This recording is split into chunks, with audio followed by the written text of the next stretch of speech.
You've got, if the Niners trade Brandon Ayuk for any reason, they're there at 31. You've got the Chiefs at 32. There's just, you don't have to shake your head. I get it, man. Like, he might not go here. I'm just saying it's a possibility. Let's get fat, Dave. Gosh, drafts in 2 weeks, man. Let me live a little. All right. Drake May 101. How fat are we? There we go. Yeah. Shoving my face with Twinkies. That's how fat we're getting. All right. I'm cutting that out of context. Yeah, you are. That's a big Twinkie. We could be on. All right, so today we're going to be talking about some rookie superlatives. And if you're not sure what superlatives are, they're basically those things that you get in your senior high yearbook where most likely to succeed, most likely to, I don't know, just pick your poison there. But honestly, like, a lot of them just aren't ever really correct. Like Dave, and you're most likely to get married to your high school sweetheart at the time. They're just silly, and that's kind of where we are in the NFL draft, where we're eating because we're bored. We're just getting fat off NFL draft content and rumors and analysis, and we're overthinking it. So let's just have some fun. The NFL draft is almost here. So what we're going to do is we're going to do this kind of draft style where, Dave, you're going to go first, Jagger second, me third. And what we're going to do is we're going to draft these NFL superlatives for the rookie class, and then we're going to attach a player to that superlative. Okay, so most likely two, and then you pick that. Okay, so Dave, you are up first. Who are you going with? I'll keep it short and sweet here. I'm going with most likely to be the rookie fantasy MVP, the guy that I think could just break fantasy football in his rookie season. And I'm going with Malik Nabers, wide receiver out of LSU. If you start looking at the draft board and how things are going to kind of shake out here, I think that he has a very good chance to land with either the Arizona Cardinals, catching passes from Kyler Murray, or the Los Angeles Chargers, catching passes from Justin Herbert, two teams with very little target competition that could really set him up for success. Now, I think if we're looking at a floor outcome, the safer prospect, that might be Marvin Harrison. But when you look at what Malik Nabers can do with his game-breaking speed and his big play ability, he's the guy that could go for 1,500 yards and 10 touchdowns in his rookie season. And there's a lot of smoke lately that some teams are starting to prefer Nabers ahead of Marvin Harrison. I don't know how much I'm buying into it, but I think that he is a super talented player with big play upside, is going to land in hopefully a good spot and can immediately perform in his rookie season. You see that? That's us getting fat. That's just eating things because we're bored. Jagger and I just did a video on Marvin Harrison Jr., and we said this exact thing, that we get it that some people might want Nabers over Harrison, but Marvin Harrison should still be the wide receiver one, right, Jagger? Now, do we think if Marvin Harrison did a pro day and did all the combine stuff, yes, I don't think we'd really be having these conversations, but Malik Nabers, it was already close. It was tight between the two of them, and then Malik Nabers balls out at his pro day, and then all of a sudden we start hearing this smoke that, a lot of teams prefer him as the wide receiver one. Like I said, I think Marvin Harrison is the safer of the two, but man, how can you not get allured by that upside with Nabers? So what happens if Malik... Who's his dad? Yeah, right. Who's Jeff Nabers? He's not a Hall of Famer. So, okay, you say Malik Nabers is the fantasy MVP, and like, that's cool. I can get on that, especially depending on where he gets drafted in the NFL draft, where he gets drafted for fantasy football. What happens if he doesn't go to one of those top teams that's like that has a big opening for a receiver and they have a good quarterback? So like the Cardinals and Chargers at 4 and 5. That's exactly where I was going. So if he goes to the Giants at 6, right? Or even worse, goes to Tennessee and he's fighting for targets with Calvin Ridley and DeAndre Hopkins. Yeah, that's right. How much does that change things? Okay, how much does that Dynasty-wise, I couldn't care less because situations change. Kareem rises to the top. We know to just invest in talent, but landing spot is going to play a huge factor, at least for the 2024 season. So, I'm looking at Malik Nabers hopefully going to one of those spots that I mentioned, the Cardinals or the Chargers. If he does slide a little bit and ends up with the Giants, with Tennessee, with Atlanta, even with Chicago, where he'd be playing behind Keenan Allen and DJ Moore, those are all pretty scary spots for sure. Also, there's a chance that maybe he slides to 10, where he's playing a number 2 role behind Garrett Wilson for Aaron Rodgers. That's another pretty lucrative spot there. So there are some landmines that you want to avoid at the top of this draft, but there's also some really, really good spots a rookie can land in. Yeah, there's some weird kind of rumors that are getting traction right now about him, and everyone's just kind of like brushing it to the side, but it's about like Malik Nabers being kind of a diva and being tough to put in a big city. And I think it's just another example of we're getting fat right now, and we're eating junk food, and this is what it is. Like, we're building up these junk rumors. Those rumors were traced back to Ryan Poles, actually. He is spreading these rumors, hoping that Malik Nabers slides to 9. That's my only guess there. That sounds about right. And I love that's like I love that he's like, well, he can't handle it in a big city. I'm from small backwoods area, and you get into more trouble because there's nothing to do but like bad stuff. So like, I just don't buy it. All right, Jagger, you're up next. Now, whenever we select a player and a superlative, that superlative is off the board. That player is now off the board as well, just like a regular draft. So, Jagger, what superlative are you going to go with and which player? Most likely to cause a Twitter argument. And this player, I've already seen it out in the wild. It's Adonai Mitchell. If anyone is going to be, no matter where he gets drafted, if he falls to the third round, people like me are still going to like him because I'm silly. If he gets drafted in the first, there's going to be a lot of people, especially guys who are analytics driven, that aren't going to like this player. He has a lot of holes in his profile. Whether you're like me and believe a lot of that has to do with one being a Georgia Bulldog, where they don't believe in passing, and then going to Texas and Quinn Ewers being a problem, or on the reciprocal of that, you may just think he has a cool name. I don't know why you like AD Mitchell, but he is going to be a problem, guys. And I'm not going to lie, I'll probably be a part of that problem. So AD Mitchell, he gets comped a lot to George Pickens in kind of having well, whether it's the lack of effort, a similar style of like the aggressive route running he has, like winning those contested catches. Is this a guy like Jag that you actually think if he goes to a team, he can be a true number one? Because he'll probably be a back end round one guy. Like if he ends up on the Buffalo Bills, right? Like, do we think that he just slides into a wide receiver one type of role? Or is it going to be very location specific for a guy like him? I think he'll slide into a wide receiver one role. Like effort is fixable. And again, you don't ever want to see this on tape, but especially when you're on the backside of a route and your quarterback is Quinn Ewers, he's not terrible, but again, he has a lot of flaws and he had a lot of trouble getting the balls to two good deep threats. So I'm still thinking that if he goes to somewhere like Josh Allen, who's probably going to put out a little bit more effort than he would as a 1B guy for Texas. That's could be wishful thinking. I'm just like the rest of you folks out there who just pray and hope and really want my rookie 109 picks to matter. This is a really good wide receiver class. Do you think that AD Mitchell's probably the last guy to get taken in the first round, or how many receivers do you think actually go in the first round here? I think the Vegas line right now is at 7.5, isn't it? Sheesh. Yeah, it's pretty. I think Worthy would be the last guy. Worthy or Franklin or might fall. Maybe depending on how the NFL views Brian Thomas Jr., because like he has like a pretty limited route tree and probably needs a little bit of development. But to me, I think AD Mitchell is the wide receiver 4 to 5, depending on how the NFL likes Now, him. have you seen going around recently the yards after the catch from this incoming class that AD Mitchell is like in a tier by himself all the way at the bottom, like only averaged 2.6 yards after contact per reception, which is terrible. And you compare it to everybody else. I mean, the second worst in this class behind AD Mitchell was Devontae Walker, who averaged over half a yard more per reception than AD Mitchell. So you hear about the concerns about the effort with his route running and giving up on routes. And then you also see it in the analytics with his yards after the catch abilities as well.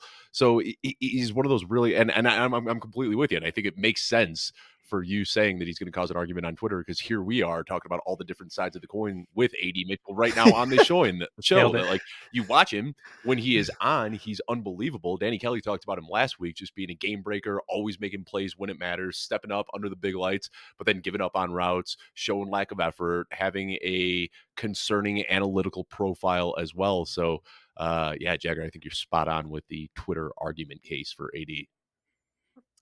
Yeah, I'm trying not to argue back right now for time, because I'm just like that's a you should stat, Dave. Like, he's a downfield threat. No, I mean, you're 100% right.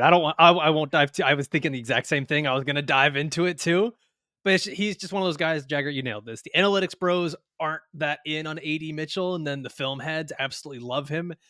And it's just going to be one of those things where I think that we talk about an NFL team that's taking a guy that has potential, and where he could go in the draft ends up kind of being that recipe for success, where it's going to be a team with a good offense, probably with an established quarterback. Because if he's going back end of round one, it's going to be a team like, listen, if the Cardinals don't take Marvin Harrison Jr. at 4 and they trade and move around, they're there at 27, the Bills at 28.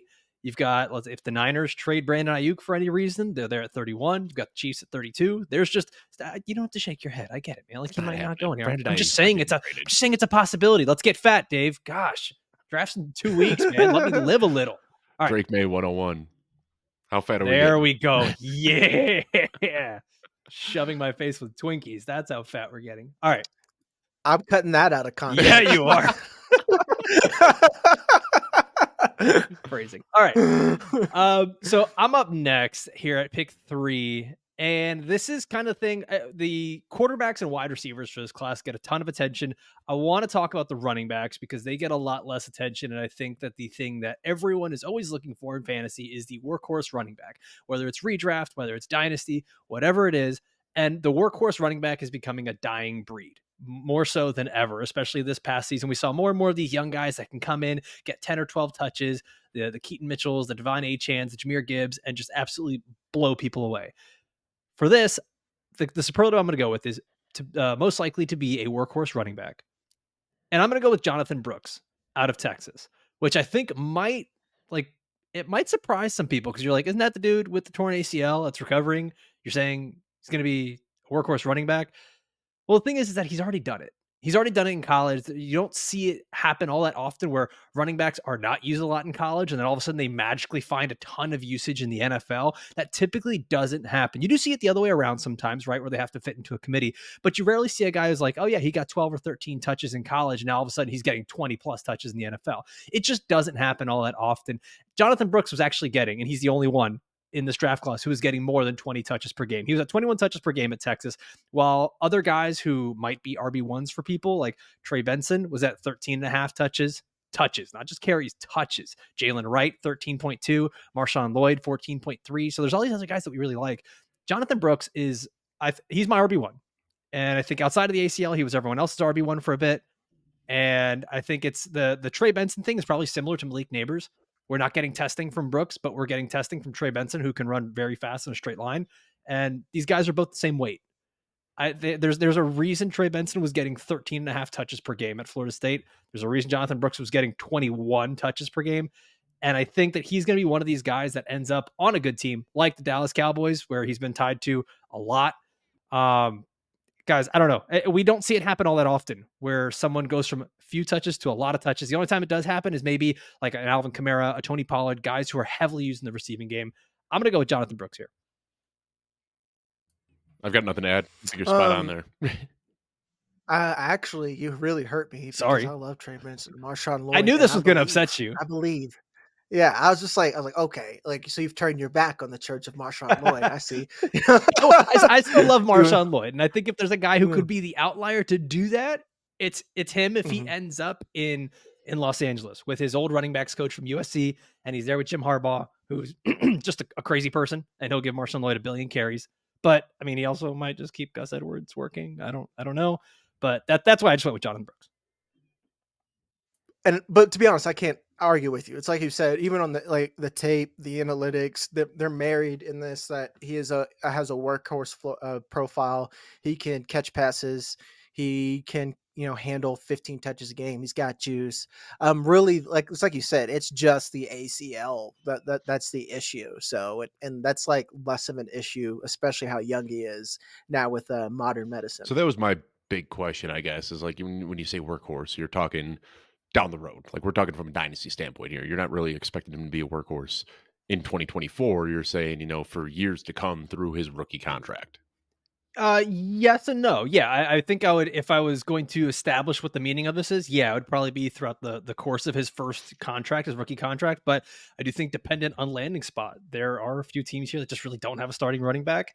And there are maybe 1 or 2 running backs in this class that could end up in really good spots and become workhorse running backs. And if I'm betting on a guy, it just seems like the stars are aligning for him to get drafted by Dallas, which we've talked about a ton on this show, them to bring Zeke back and Zeke kind of be that bridge, whether it's for 4 weeks, 8 weeks, or the entire rookie season, that we see Zeke kind of just fall back into that workhorse role until Jonathan Brooks is back up to speed.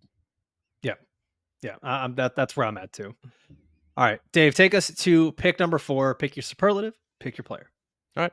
This is a guy I wanted to talk about, and I could talk about him for a few different superlatives, but I'm going to go with most likely to become a fan favorite. And I want to talk about Malachi Corley here. Really exciting player out Mm. of Western Kentucky. Talked a little bit about yards after the catch with Adonai Mitchell being worst in the class. Well, behind only Taj Washington and Brock Bowers in this class is Malachi Corley. I know we're not supposed to make the comp to Deebo Samuel. Deebo Samuel is a one-of-one player, and we've fallen for this trap with Laviska Shenault, and we fell for it with Wan'Dale Robinson. But man, I see so many shades of Deebo's game in Malachi Corley, and he's a guy that could slide a little bit. Might end up being a day 3 pick because of some questions in his profile, but I think he's one of those guys that is going to get on the field, and as soon as he just runs through a defender's face, whatever team he's playing on, every fan is just going to fall in love with him. He can do so much after the catch. He is an exciting player when he gets out in the open field. He runs like a running back. So I think Malachi Corley is a guy that almost immediately, once he becomes a part of the offense, fans are going to fall in love with him. Yeah, I'm a fan of Malachi Corley. He's one of those guys that I think will probably have to be an outlier type player. But I think that the thing that we sometimes overlook when we start to look at the analytics and all these other things is that whatever team drafts a player like this who has a very specific skill set that maybe we haven't seen all the well-rounded route running in college, they're going to use that player in a certain way. They draft a player like this with a vision in mind. So if he's a guy that you're setting up screens and letting him just run after the catch, I've got a feeling that the NFL team that drafts him is probably going to do the same thing. They're probably not going to be lining him up on the outside one-on-one against an NFL corner and say, all right, man, beat him deep. Like that, if that's not what he's been doing, they're going to draft a guy like this with every intention of saying, hey, be our Costco Deebo Samuel. And that's cool. Like I do expect that from a team. Do we think maybe Miami? I love Kirkland brand. A great value brand. There's a lot of goings out there. I'm not going to lie. Now, what do we think Miami? I mean, they've been looking for that guy. They use Jalen Waddle deep. They use Tyreek Hill deep. They use Devon Achane basically as their guy that they can dump the ball off to. But, I mean, I could see Malachi Corley fitting in with Miami. They don't really have that guy that fits that Deebo role. And I don't think anybody really has a guy that can fit in the Deebo role. Like I said, he is a one-of-one player, but maybe they try to recreate that magic that Mike McDaniel had with Deebo. As a Dolphins fan, I am a guy that's really excited for this wide receiver class because there are a bunch of slot wide receivers in this class that can fit pretty much any team pretty well. Malachi Corley is one of those guys. So I think if you are a team that's looking for someone who can be a Weapon X type player or just a good slot type player, yeah, this is a really good draft for that. I'm looking at the list. There's like 6 other guys that can do it. Maybe not the same way that Malachi Corley can, but I mean, you start to look at guys like Malik Washington and Ricky Pearsall, Roman Wilson, who's another slot. Like there's a bunch of these guys that can do this, man. Yeah, and I just feel like I fall for these guys every single year, and I really hope it's not happening again. You have a type? I've already you have a type? You like yeah. little short, stubby, stocky, angry running dudes? I do. That's my type. I mean, I'm still like I got Wan'Dale Robinson shares over all of my dynasty leagues, just waiting for it. Who was the guy last year that we all really liked that the Panthers drafted? I've already forgot about him. Already just whoa! Don't say we all Jonathan really Mingo. like. Don't say we all really like. Jonathan Mingo. I'm still holding on to Jonathan Mingo, hoping something could happen. But That's nice. I don't know. Maybe one day I'll stop falling for these raw athletic guys.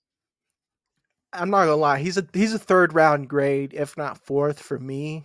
Corley? I'm also not an NFL scout. Yeah, but it's just like he's a guy that I kind of let other people get because like I don't like receivers who can't play downfield or like proven. Can he develop? Yeah, but he's definitely a risk. I know that some may overdraft him, but like for rookie draft 3rd round, and I'm towards the back end. Yeah, give me some Malachi Corley. You can for sure sit on my taxi squad, bud. I didn't like the way you said that, not one bit. I'm with you with the Malachi Corley thing. I think that when an NFL team drafts him, there's going to be some excitement. You're going to get a lot of the hype videos. You're going to get a lot of the coach speak of we're going to use him in a Deebo Samuel role, and you're probably going to hear that a lot. There's going to be a lot of excitement, but at the same time, how big is that ceiling really for a guy like that when he's probably going to be relegated to a very small role in an offense or a very specific role in an offense? It's going to be limited touches. You're asking him to do the same thing that he was doing. And what is Western Kentucky in? Is that like the American Conference? What is that in college? I don't know. Someone leave it in the Conference comments. USA? Conference USA, maybe? Yeah, I don't know. Leave it in the comments down below or leave a review. Just let us know what conference it is. Let us know that I'm stupid and 5 stars. How about that? Jagger, you're up. Pick 5. What's the superlative? Who's the prospect? To go back to dying on your taxi squad, I'm going with most likely to die on your taxi squad, and I'm going to pick Spencer Rattler. He's a guy that people will not quit. I know we could talk about the players that we like or whatnot, but let's definitely talk about the players that we don't want to fall for. Spencer Rattler is a guy who's going to get drafted to a team maybe that has, like, let's say the Giants. He gets drafted to the Giants or something like that.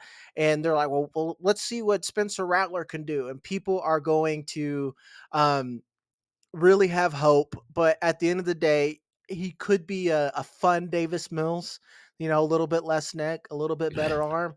But it's just like neck. he's yeah, it's just he's not. I still on his tape haven't seen things that make me say, yes, Spencer Rattler developed. He still has happy feet, doesn't set his feet when he throws, has some accuracy issues. Does he have a killer arm and has that Patrick Mahomesian throw off platform? Yes, but it's not Caleb Williams or anything like that. So I just think that it's a trap, to quote Admiral Akbar. Nice. I love whenever you can work a Star Wars reference into the show. Always. Spencer Rattler, like, how much of that Netflix documentary that he did with, like, the high school quarterback documentary, how much of that is still kind of just hanging around of, like, teams just thinking that, yeah, this kid's probably a little conceited. This kid probably needs to come down a couple rungs. I definitely think college changed him, right? Like, we're just talking all narrative here. We're just talking about him, but, like, how much do you think that actually goes into the process of scouting a player like this and how he's going to fit in a locker room and can he be a backup and all these things? Like, is this just a guy that maybe you don't want in your locker room? Once again, this is all just conjecture. We're getting fat. This is not a real report. I'm just asking this question. I'm not worried about the off-field issues at all. Like, I definitely see like again, where this is all narrative, but like, I don't think he's a locker room problem. I think he's an on-field, not NFL talent problem. And I want him to succeed. If he goes out there and slings it and makes it, heck yes, we got another new quarterback. And if Malik Nabers goes to the Giants, someone could get him the ball. This is just hypothetical scenarios, but it's definitely the on-field play and development. Like, he's developed as a person. I don't think he developed as much as a player, especially at South Carolina. They asked him to do a lot less. It was a lot of getting the ball to Xavier Leggett, who is a incredible athlete. You want to talk about a Malachi Corley, Xavier Leggett to me is almost like more Debo than him. That dude is huge and he is fast and has zero polish, but that's a whole other thing. So he kind of reminds me of DK Metcalf a little bit when he was coming out. And everyone's just like, he big, he fast, looks great with his shirt off. We don't really know how good he can be in the NFL, but my God, he looks fantastic. That's sounds a lot like Jonathan Mingo. Yeah. Dave's gonna love Xavier like that. All right. I'm gonna go here with pick 6, and I'm going with most likely to be a coach's pet. Feels like there's some Venn diagram crossover between coach's pet and fan favorite, because it feels like it just kind of all takes on the same things. Like, a really tough guy, he practices hard, he does the dirty work, he's a wide receiver that blocks, he's a running back that has good in pass pro, and all those kind of things. I am going to go with Ricky Pearsall, the wide receiver out of Florida, most likely to be a coach's pet, because he's a guy that I think does all the same things that Ladd McConkey does. He really, like, he can line up inside, line up outside. He's been used in the running game a bit. He is a very good athlete I'm just looking at some of the numbers right here. He's in the 85th percentile in the 40-yard dash, 97th percentile in the vertical jump. So basically all of his jumps and testings and shuttles, everything is in the 95th to, at the very lowest, 80th percentile.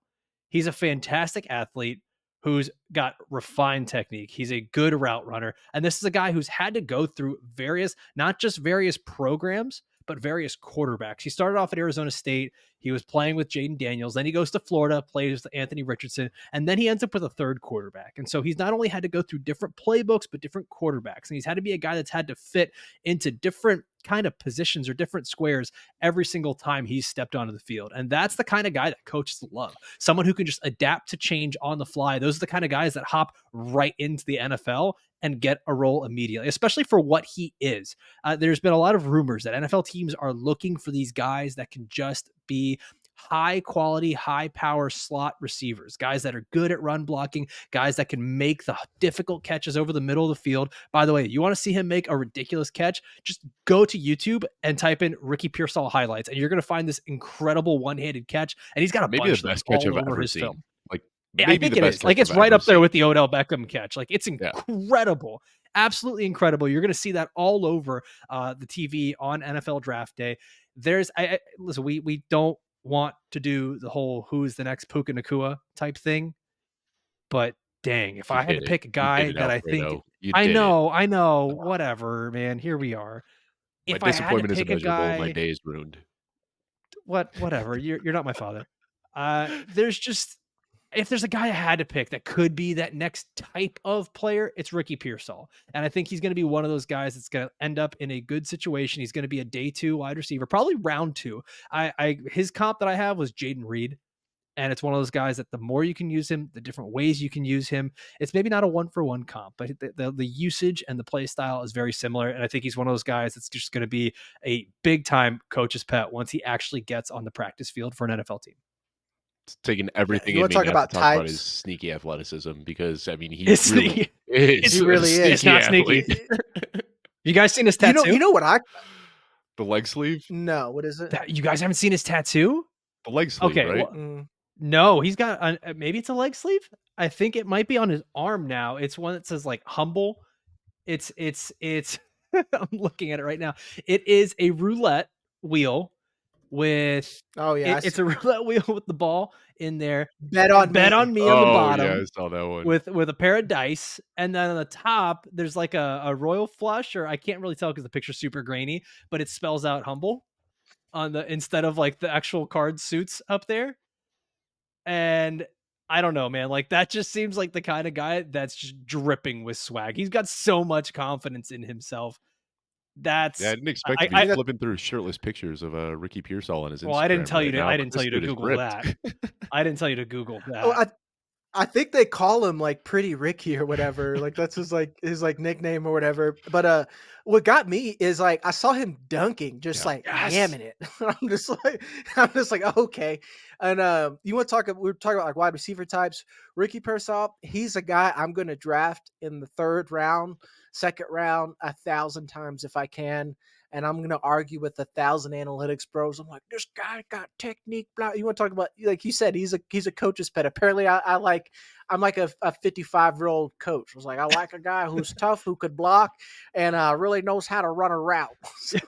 We see it all the time where like blocking is such an underrated trait too. And like young receivers that can block, that turns into snaps, and then those snaps turn into routes, those routes turn into targets. So like sometimes those guys that are really good blockers, it flies under the radar in fantasy discussion. But Alfredo, you and I talk about it all the time. That's what gets these guys opportunities. And Puka Nacua, like his effort as a blocker could not be understated from his rookie, or could not be overstated from his rookie season. And obviously he did a lot of other things, but I think one of the reasons that the Rams liked him so much is because they have always had that type of guy, whether it was Cooper Kupp or Robert Woods, a guy that wasn't afraid to go out there and block. Puka Nacua fit right into that role, and that's why he had such a seamless transition as early as week 1. Well, and have you seen the video of them kind of doing the talk about Puka Nacua? That, this guy didn't test well, but we've seen on our GPS that he actually does run really well. And look at all the things that he does on film, like the aggression with which he plays, the effort that he gives. That's the same kind of thing that Ricky Pearsall plays with. And this might be kind of blasphemy to all the people in the draft community. I still like Ladd McConkey. I think I like Ricky Pearsall better than Ladd McConkey because I think he does a lot of the exact same things. These are guys both that have like questionable production profiles. They're both sneaky athletic. I just like that Ricky Pearsall has played outside and inside a bit more with a bit more versatility. He's been using the rushing game. He's had to go through different teams, like to me, like it's, and also like Ladd McConkey gets bullied a lot over the middle of the field. And if there's a guy that you might need him to be a primarily slot wide receiver, I don't want him getting bullied like that over by a slot corner. I like Ricky Pearsall because he's not getting bullied like that. All right, let's move on over to pick number 7. Dave, you are back up For your final pick, what are you taking for your final superlative and final prospect? Would it be a show if I didn't get a little spicy with one of these here? So Oh crap! I'll drop a Oh spicy crap! take here. I don't know for sure that it's going to happen, but I want to talk about a guy who I think a lot of people have just assumed is locked in for a top 3 pick, and I think that there is a chance that Jayden Daniels could be the biggest draft day faller this year. Now, Come we've on. heard so much this offseason about pressure to sack rate. It seems to be the biggest talking point. That is basically how every bust over the last few years has been identified. And when you look at yards per dropback and under pressure sack rate, Football Insights recently tweeted this out a couple of days ago. In this little cluster of guys that Jayden Daniels falls into, it's Christian Hackenberg, Zach Wilson, Justin Fields, Will Levis. And we have seen this a lot over the last couple of years where sacks are a killer, whether it was Sam Howell, whether it was Will Levis, whether it was Justin Fields. This is what kind of shortens the careers for a lot of these guys, and it's not something that you can just get rid of. Adam Harstad talks about it all the time. We used to think that sacks were an offensive line stat, that offensive lines were the reasons quarterback got stacked, but really stacks are pretty sticky to quarterbacks that hold onto the ball too long, that struggle to get through their progressions. Now, Jayden Daniels coming off a Heisman, extremely prolific college career. I get all of this, but we have seen that teams aren't really swinging for upside in the top 3 as much as they used to. Yeah, we had Trey Lance a few years ago, and I think that's kind of a lesson why we shouldn't be doing that. Same thing with Zach Wilson. Justin Fields is a guy that got sacked a lot in college, and there were talks about him potentially being a top 3 pick, and he slid all the way down to 10. Patrick Mahomes had some struggles with sacks in college, and we saw him slide all the way to 10 as well. So I don't think Jayden Daniels is going to be getting that Will Levis treatment where the cameras are on him for all of day one and he doesn't get picked.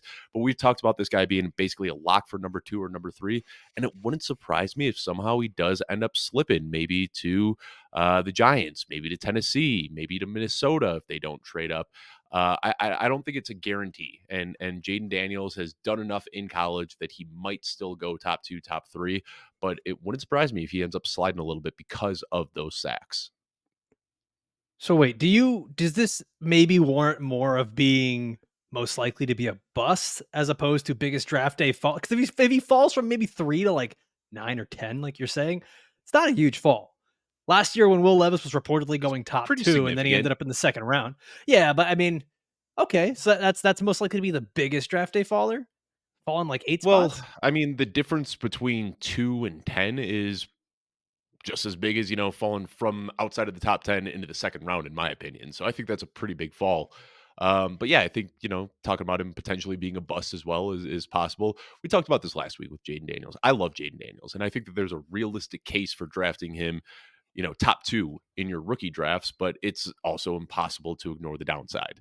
We saw Justin Fields go from being a top 3 pick in his rookie drafts, holding on to first round startup draft capital for 2 years. And now people are using him as, just trade fodder to try to make something happen. Throw in Justin Fields to a deal. He has lost so much value so quickly. That same range of outcomes exists for Jayden Daniels. Of course, he could put it all together. He could be the next Lamar, and he could be a 23, 24, 25 point per game type of quarterback, but he could also struggle with sacks and find himself struggling to find a job in 2 or 3 years. Objectively, coming out of college, I think Justin Fields was a better prospect than Jayden Mhm. Daniels. Just when you look at their pass, just on tape and their passing game, and same thing with like the big comp is Anthony Richardson. Anthony Richardson, you saw a player who was really good, but was on an awful team with awful coaching. And yeah, he had some issues with mechanics, but they seemed fixable. Jayden Daniels, I think he can be good. And I'm not saying he's like a bust or anything like that, but I have bigger concerns as a passer for him than I do with Anthony Richardson.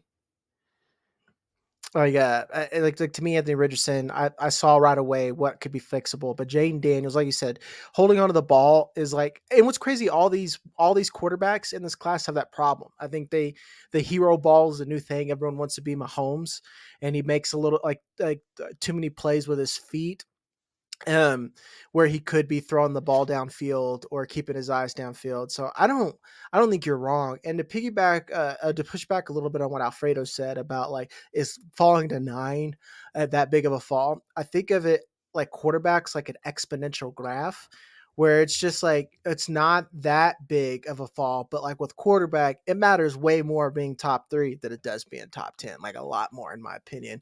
Like if teams are trading up to get you, you're probably very good. But if teams are willing to wait on you, and this kind of does go back to Justin Fields, there probably should be a little bit of a red flag Yeah, there. and I mean that's what I was talking about too. I think the way you kind of label it exponential is a great way to look at it. But if you look at like trade value charts, like the difference between the 3rd overall pick and the 10th overall pick is the same as the difference between the 10th overall pick and like a mid-second.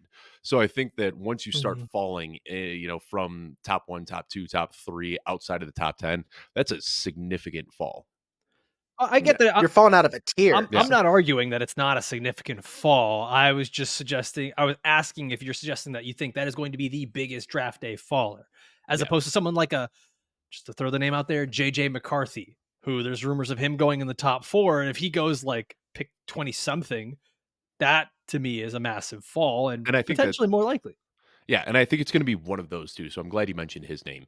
We're just kind of etching in stone at this point that it's going to be Caleb Williams, Drake May, Jayden Daniels, and JJ McCarthy going in the top 5. If it's not Jayden Daniels, it's going to be JJ McCarthy. One of those guys is going to get that treatment that we see every single draft, where every team there's just a red flag that teams don't want to ignore, and we just see those guys continue to fall. So I think it could be Jayden Daniels, but it could also be JJ McCarthy.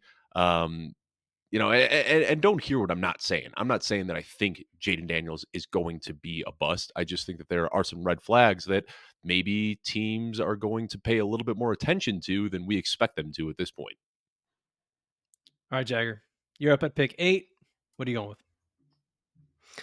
I am going to go with be the next outlier prospect, and there's a couple of guys who fit this. I feel like on this channel we talk enough about Marshawn Lloyd. We all like him. We all see the downside, but I think especially. We're a very analytics driven industry. I think that Roman Wilson could be an outlier. You want to talk about a player who didn't have a lot of production. His testing was like fine, but it wasn't, let's say, like AD Mitchell or Xavier Worthy. He's a guy that I think we'll look at, and him or Lad McConkey to pick is someone that, man, maybe we should check the tape a little bit more often. He's someone I've liked since the Senior Bowl, and even a little bit before then when I started diving into the tape. Every time he did get the ball, all the right things happen. I know we keep saying Puka Nacua, but legitimately their game kind of reminds me of like the same player. They're asked to block a lot. He plays aggressively. Well, really, one thing I really liked about his tape is like he's always attacking the football. He never waits for it. You could tell that he's like, this is the only pass I'm going to get this quarter. I need to make it happen, and he'd make the most out of it. So as someone who might, like, again, a player I'm going to really rank highly depending on where he gets drafted, that I may really differ from a lot of the analytics driven folks out there. It's Roman Wilson. I remember that you sent a message to the group chat a while. This was like 2 months ago, maybe even further. You're like, guys, I know we're not supposed to say this, but Roman Wilson might be that next Puka Nacua because of the things that he does. Like, this is not like a new thing or a thing that you're doing like just for the sake of content on a video. Like, you said this months ago, and that was prior to Roman Wilson showing up to the Senior Bowl, balling out there, and then putting up all these good testing numbers. I mean, this is a guy that I think, Jagger, where do you think he gets drafted? What round? Second or third. I think he'll fall. I think teams will draft the top guys, and that's not because he's bad.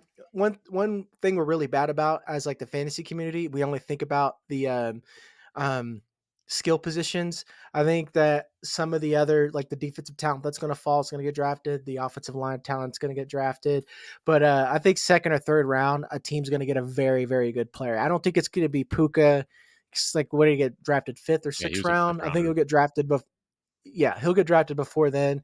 But you want to talk about like your just in situation as someone's player, your Jayden Reed. Roman Wilson is that Jayden Reed for me, where I was at the same way. I was like, this is a guy that I know is going to go third round, but I know if I draft him, in third round the rookie draft, he's going to be worth probably a late first later that year. Like, he's someone I'm going to hyper target. It's really got to be picking between him, our boy Pretty Ricky up there. I'll let Dave have all the Corley. So Well, I think one thing too, like we say it all the time, and I understand like touchdowns are not a sticky stat. Like, it's really tough to project touchdowns. But it blows my mind that 1 in 4 of Roman Wilson's receptions last year went for touchdowns. I mean, the guy's just got a nose for the end zone, whether it was making plays after the catch or getting up and grabbing the ball in the end zone. There wasn't a ton of volume going around in that Michigan offense, but he made the most of his opportunities last year. We talked about him, what was it, about a month ago, maybe a little over a month ago, Alfredo, when we had Cecil on the show. And that was the guy that Cecil was just like drooling about after the Senior Bowl. So I'm completely with you. Big, big fan of Roman Wilson. All right, so I'm going to go here with my last pick, number 9, most likely to be a day 3 draft steal. And I'm going with Ray Davis, the running back out of Kentucky. And I know there's a lot of people, if you're like deep into the Dynasty and Devy stuff, like you're probably groaning right now because you're saying, he's an older guy, he's 24 years old. But when it comes to a prospect like this, and especially with age and how that's changing with everything that's happening in college football and transfers and COVID and everything like that, age and the context around it needs to be explained. I think Ray Davis is a fascinating story and a profile. He was in foster care at the age of 8, then in homeless shelters as a teen. He went through high school and he was 1 credit short of being NCAA eligible as a high school senior. So post-grad, he had to go to do a year at boarding school. Then he ends up being a true freshman at Temple in 2019, breaks out for 1,000 total yards and 8 touchdowns as a freshman, true freshman. In 2020, he gets 4 games into his sophomore year, decides he's going to enter the transfer portal, cut a season short. Whatever's going on at Temple, he's just not with it. Goes to Vanderbilt, where as a junior, he wins a starting job, suffers a season-ending injury in his 3rd game, but he was the lead back. He comes back next season as a senior, runs for 1,000 yards, catches 29 passes, totals 8 touchdowns. Then he goes to an even bigger program, and he goes to Kentucky, where he blows up for over 1,100 rushing yards, 33 catches, 21 touchdowns, big time production that year. And this is a guy that I think he's not going to wow you with his speed, but he's really good in the open field. He's one of those guys that I could have put down as being a coach's pet as well, because he does all the tough things that you want out of a running back. I think there's a little bit of like what we saw with Dameon Pierce when he was coming out, where maybe not everyone was super high on him, but coaches really liked him. He's also been comped to Jaylen Warren, which I think is a really good comp for him because of how good he is in the open field. This is a guy that if he ends up on a team where he's going to be in a committee or maybe even in an opportunity, like let's just throw out a team here. Let's say he ends up on a team like the Raiders, right? And the Raiders have Zamir White, and I know, Dave, don't shake your head. I know you want Zamir White to be a thing. Don't you? I'm not trying to wish it into existence, but if there's any type of struggle from a guy like that, this is not an indictment. I just looked it up. Whatever. Zamir White is younger than Ray Davis. I Whatever, just had to check. Dude. So this is actually perfect for a guy like you and Jagger, who you guys like. You're both very anti-running back in Dynasty, right? But the thing is that you only want the running backs anyways when they're on their first contract. And so if a running back is going to give you some sort of productivity and he can enter the league and be good on his first contract, I really don't care if he's 24 or 22. It's going to be 3 years potentially of good production. And if he's a day 3 prospect that gets drafted, he's probably not getting a second contract anyways. But that's where I'm leaning at. If there's a guy that can give you some sort of great production from the running back position, be a day 3 steal, hit the ground running, and be a quality contributor right out of the gate, I love Ray Davis out of Kentucky. He killed it at the Senior Bowl. And right now, if I'm not mistaken, I was like, 1, 2, 3, 4, 5. I think he's my running back 6. I actually have him ahead of Braylon Allen, which I know Dynasty people are shaking their fists at me right now.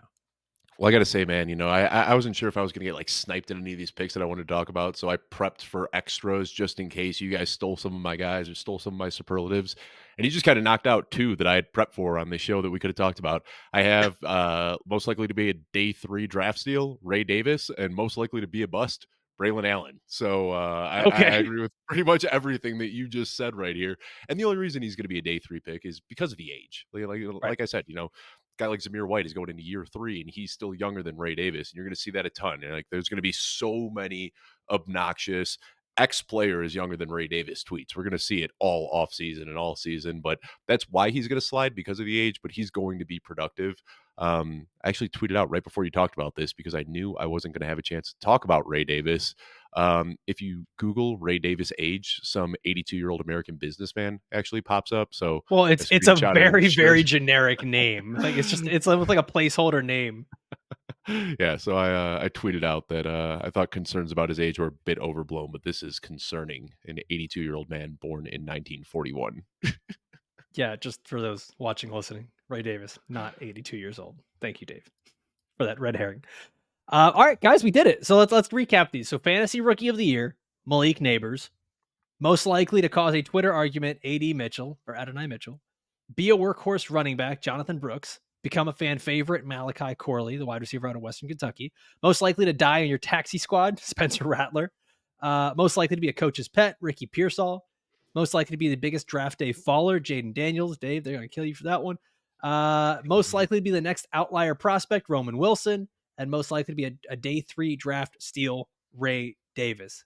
Guys, before we close up here, are there any players that we did not talk about that we have a couple of superlatives that are left here? Most likely to be a bust, most likely to need time to develop.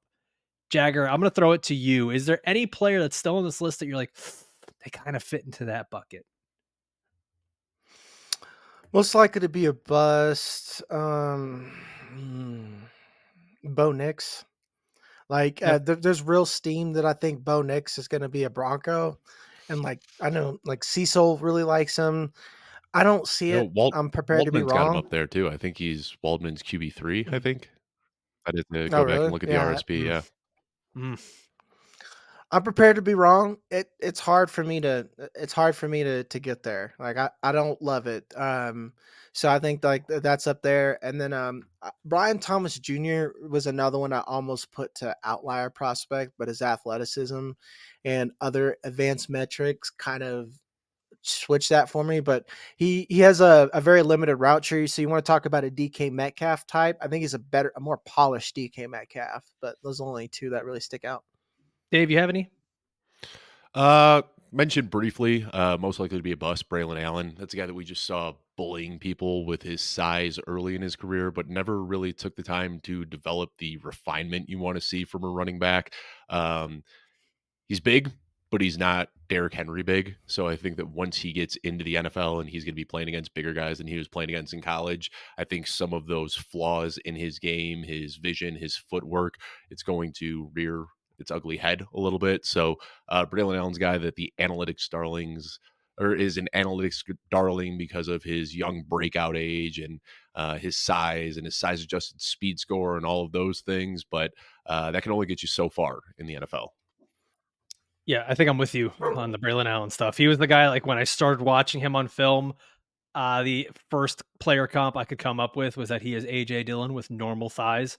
And that's about it. Like there was so good. There was nothing there. And I'm sorry, I'm not trying to trash a player, but there was nothing there that made me say, yeah, this guy needs to be the top running back in this class that everyone has juiced him up to be. I don't watch college football. Because my wife would leave me if I spent Sundays watching pro football and Saturdays watching college football. I need to keep a day for her. So I threw on the film. I had heard so many great things about the kid, and yeah, I get it. He had a really good freshman year, but all the other film, it's a guy that doesn't realize how big he is, and he doesn't really get downhill and pick up speed like Derrick Henry does. So okay, let me give you my guys. So most likely to be a bust. I hate to do this. I think I'm going to go JJ McCarthy here. I think he's going to get well overdrafted because I think teams are just going to be in love with that rah, what he brings to, the winning pedigree. And we've seen stuff like that of like, these guys are good leaders, and you end up getting Mac Jones. And I think that could end up happening with a JJ McCarthy. I mean, you go back and look at throughout his final years there in Michigan. Yeah, they won. How often did they really win because of JJ McCarthy? How much of it was Blake Corum getting a ton of touches, that offensive line being really good, that defense being really good? It's not a thing where JJ McCarthy was leading the team on his own, kind of like how Michael Penix had to do for Washington, really. Drake May had to do for North Carolina. Caleb Williams kind of got a little screwed over in USC. But that's my point there is JJ McCarthy. I mean, I think he could fit into both of these buckets here. Be a bust and need time to develop. I think if he ends up need time to develop guy. It's kind of funny that all of these that we didn't touch on, we all had the same guys for. Yeah, well, and that's why I wanted to like throw this out there at the end. I think it's if whoever ends up on the Vikings, by the way, I think is going to become one of the draft darlings at the quarterback spots. I keep thinking that they're going to trade up and go get Drake May. That's where I keep leaning. I hope not. Like, I'm mentally preparing myself as a Patriots fan. There's like real JJ McCarthy steam, so I'm like, I need to become a JJ McCarthy guy. You know, if this happens, I need to like mentally prepare. But like Drake May, God, I hope he's a Patriot so bad. That's just we me don't being. Want you to have I'm nice sorry. things, dude. Like you're just. I know you don't. Years I off, know you dude. don't. Like we don't care. We don't. We've had them. We had a whole rookie contract with Mac Jones. It's enough. All right, guys. Alfredo, when's the last time you saw a playoff win for your Miami Dolphins? Just remind Jagger what you were literally never, Jagger. Literally never. Okay. I became a Miami Dolphins fan the year after Dan Marino retired. They have never won a playoff game since I started watching. And I kind of blame myself for that. I feel like there's something that's starting to line up there with me. Besides watching the Bears lose a directly. Super Bowl when I was in grade school, my most exciting moment as a Bears fan was the Bears playing against the Packers in hopes of making the playoffs in Week 17. You don't know how good you got it, Jagger. Just enjoy the good times you had for the last couple of decades. All right, we are going to be back again. We got more draft content coming as we keep leading up to the NFL draft. We're going to get fat. We're going to keep snacking. We're going to keep eating junk food stuff that's not good for us, but it's fun and it feels good. Moment on the lips, a lifetime on the hips. We're also going to be doing you liked that, didn't you? We're going to be doing a live show together in Nashville. Really excited for that one. Dave, can't wait for it, man. We're going to be in the same room together. Yeah, it's going to be fun. It only happens a couple of times a year, and this is the first time we'll ever actually be first time with recording. microphones. First time with microphones. Yeah. I'm excited. It's going to be a good time. So make sure, obviously, if you're watching this on YouTube, make sure you're subscribed to the Football Guys YouTube channel. Make sure you're subscribed to the audio version of this podcast. And if you have not done so yet, please take a moment, leave a review. Obviously, 5-star reviews are appreciated, but just leave an honest review. Tell us what you think about the show, and make sure you're subscribed and you're checking out the episodes every week. As always, thank you guys for watching and listening all the way through. Big thank you to Jagger for joining us today. Big thank you to Dave and all our production team behind the scenes. We'll see you guys next time. Adios.